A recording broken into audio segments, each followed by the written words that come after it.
Welcome to the Science Dose. I am so thrilled to have you here for this explainer, because today we are diving into an absolute epic microscopic battle, and it's one that's happening inside your blood vessels right at this very moment.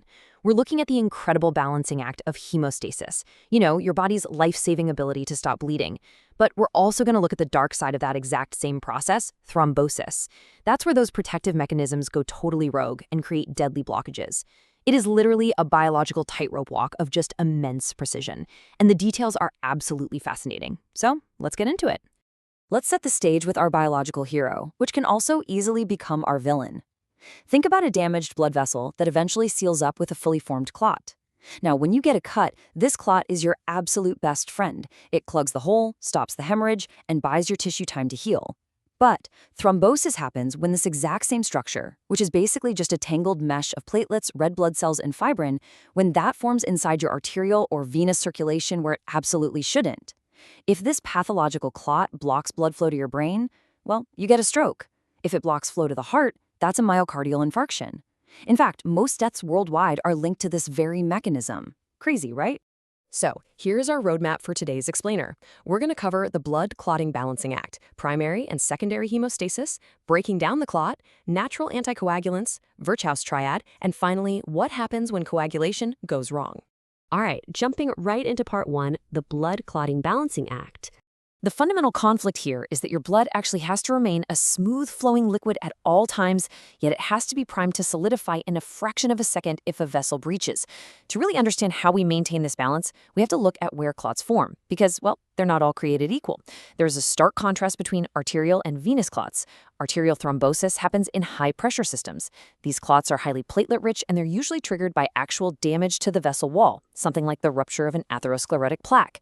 On the flip side, we have venous thrombosis. This happens in low-pressure systems. Because the blood is moving a lot slower there, these clots are really rich in fibrin and red blood cells. They often form in the little valve pockets of your deep veins, and they're driven not necessarily by a ruptured wall, but by stasis, which is basically sluggish blood flow, and hypercoagulability. Moving right along to section 2, primary and secondary hemostasis. Let's zoom in on the specific molecular details of how this all works. Primary hemostasis is really all about the first responders, your platelets. And this happens in 4 distinct, highly orchestrated steps. First, the blood vessel physically constricts to reduce blood flow. It's a reflex spasm mediated by something called endothelin. Second, we have platelet adhesion. The platelets actually bind to the exposed collagen of the damaged wall, and that connection is mediated by von Willebrand factor, which acts basically like a molecular glue. Third, once they stick, they undergo platelet activation. They literally change shape and release chemical mediators like ADP and thromboxane A2 to recruit even more platelets to the site. And finally, platelet aggregation. The platelets essentially link hands. They bind together via specific receptors called GPIBA3IA, along with fibrinogen bridges, to form a primary platelet plug. Now, to reinforce that temporary plug, we have to trigger secondary hemostasis. You probably know it as the famous coagulation cascade. I know it sounds complex, but the logic here is just beautiful. You've got 2 starting paths. The extrinsic pathway is your rapid response. It's triggered by tissue injury outside the blood vessel and relies on tissue factor. Then you have the intrinsic pathway, which is activated by damage within the vessel itself. But the key here is that both of these pathways converge right in the middle at the common pathway. They both exist for one reason: to activate factor X. Factor XA then joins forces to convert prothrombin into thrombin. And let me tell you, thrombin is the absolute star of the show here. It's the central enzyme that converts soluble fibrinogen into really tough, insoluble fibrin strands, weaving a permanent, solid mesh right over that initial platelet plug. Next up, section 3, breaking down the clot. So a clot is only meant to be temporary, right? Leaving it in the vessel forever is highly dangerous. So enter the biological cleanup crew. The star of this crew is an enzyme called plasmin. But here's the catch. It circulates in an inactive form called plasminogen. When the time is finally right, endothelial cells release a substance called TPA, or tissue plasminogen activator. Think of TPA as a molecular switch. It flips on, converting plasminogen into active plasmin. Plasmin then acts like microscopic scissors, just cutting and digesting that tough fibrin mesh into smaller fragments known as fibrin degradation products. One of the absolute most important fragments left behind is called the D-dimer. In a clinical setting, if a doctor measures an elevated D-dimer in your blood, it's a massive, flashing clue that your body has recently formed and broken down a significant clot. Let's head into section 4, natural anticoagulants. To prevent that coagulation cascade from just clotting all the blood in your entire body after a tiny little scratch, you absolutely need some biological breaks. Your body actually possesses 3 major natural anticoagulant systems to actively regulate and suppress clot formation. We've got antithrombin, the protein C system, and tissue factor pathway inhibitor, or TFPI. These systems are constantly policing your bloodstream. They destroy stray clotting factors and ensure that coagulation remains strictly localized to the exact site of the injury and absolutely nowhere else. Let's look at how antithrombin's mechanism physically works, because it's pretty wild. It literally binds to and traps activated clotting enzymes, most importantly thrombin and factor XA, forming this stable, inactive complex. Once it's trapped, the enzyme completely loses all its clotting power.